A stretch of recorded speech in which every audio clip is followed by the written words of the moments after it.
Hi friends, welcome to my channel. ఈరోజు potato cheese cutlet ఎలా తయారు చేసుకోవాలో చెప్తానండి. మన ఇంటికి ఎవరైనా గెస్ట్ వచ్చినప్పుడు చాలా తక్కువ టైంలో ఈజీగా చేసుకునే రెసిపీ ఇది. పెద్దవాళ్ళైనా పిల్లలైనా ఎంతో ఇష్టంగా తింటారు. మరి ఇంకెందుకు ఆలస్యం, పొటాటో చీజ్ కట్లెట్ తయారీ విధానం మొదలు పెడదామా? ఇక్కడ నేను ఒక మీడియం సైజ్ పొటాటో తీసుకున్నాను. పీల్ చేసుకొని ముక్కల కింద కట్ చేసుకుందాము.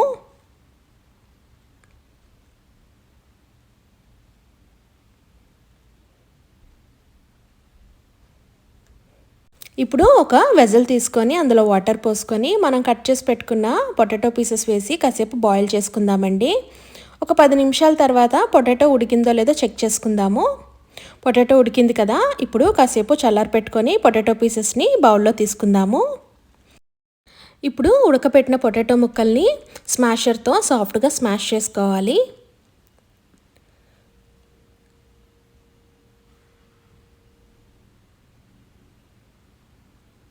చాలా సాఫ్ట్గా స్మాష్ చేసుకోవాల్సి ఉంటుందండి. ఇప్పుడు ఒకసారి కలుపుకుందాము.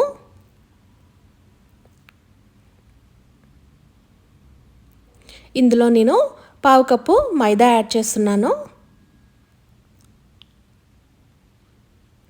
1/2 టీ స్పూన్ పెప్పర్ పొడి, 1/2 టీ స్పూన్ పంచదార యాడ్ చేసుకోవాలండి.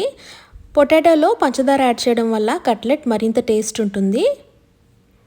ఇప్పుడు 1 టీ స్పూన్ సాల్ట్, అలానే 1 టీ స్పూన్ కారపొడి యాడ్ చేస్తున్నాను. ఉప్పు కారం అనేది మీ రుచికి తగ్గట్టుగా అడ్జస్ట్ చేసుకోండి. అలానే కొంచెం కొత్తిమీర యాడ్ చేస్తున్నాను. ఒకసారి ఈ మిశ్రమాన్ని బాగా కలుపుకుందాము. ఇలా బాగా కలుపుకొని ఒక 5 మినిట్స్ పక్కన పెట్టుకొని ఈలోపు మనము చీజ్ పీసెస్ని కట్ చేసుకుందాము. ఇక్కడ చూపిస్తున్నట్టుగా చిన్న చిన్న పీసెస్ కింద మనము చీజ్ని కట్ చేసుకోవాలి. ఇక్కడ నేను తీసుకున్న చీజ్ మొజరెల్లా చీజ్ అండి. మనకి మార్కెట్లో ఎక్కడైనా దొరుకుతుంది. ఇప్పుడు చేతికి కొంచెం ఆయిల్ రాసుకొని కొంచెం పొటాటో ముద్దను తీసుకొని రౌండ్గా బాల్లా చేసుకొని లైట్గా ప్రెస్ చేస్తే ఇక్కడ అప్పం షేప్లా ఫామ్ అయింది కదా, మధ్యలో మనము చీజ్ పీసెస్ పెట్టుకొని ఈ చీజ్ పీసెస్ని పొటాటోతో చూపిస్తున్నట్టుగా కవర్ చేసుకోవాలి. ఇలా కవర్ చేసుకున్న తర్వాత ఒకసారి రౌండ్గా తిప్పుకొని మరలా ఇంకొకసారి లైట్గా ప్రెస్ చేసుకుంటే మనకి కట్లెట్ షేప్ అయితే ఫామ్ అయిపోతుందండి. చూసారు కదా, ఇలా లైట్గా ప్రెస్ చేస్తే కట్లెట్ షేప్ ఫామ్ అయింది.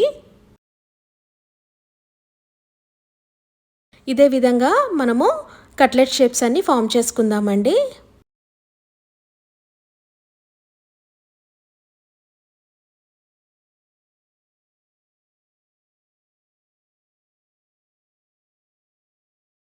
మన కట్లెట్స్ రెడీ అయిపోయి ఇప్పుడు ఫ్రై చేసుకుందాము.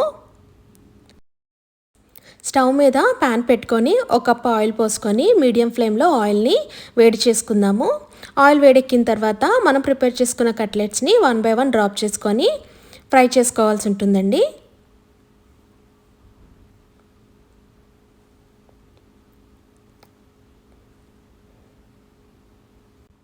ఇప్పుడు మరొక వైపు టర్న్ చేసుకొని కట్లెట్ని ఒక 5 మినిట్స్ ఫ్రై చేసుకుందాము.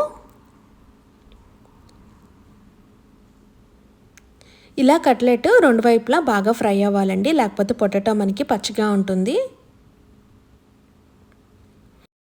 ఇక్కడ కట్లెట్ రోస్టెడ్ బ్రౌన్ కలర్ వచ్చి 2 వైపులా బాగా ఫ్రై అయిందండి. మన పొటాటో చీజ్ కట్లెట్ రెడీ అయిపోయినట్లే. 1 బై 1 తీసుకొని టిష్యూ పేపర్ మీద మనము ఒక 5 మినిట్స్ ఉంచుదాము. కట్లెట్లో ఉండే ఎక్స్ట్రా ఆయిల్ అంతా టిష్యూ పేపర్ అబ్జర్వ్ చేసుకుంటుంది.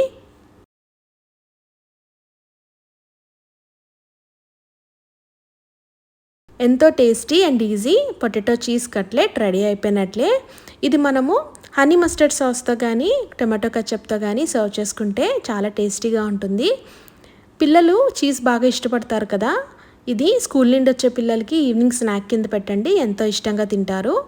మీరు కూడా ఈ రెసిపీని ఇంట్లో ట్రై చేసి ఎలా ఉందో నాతో షేర్ చేసుకోండి.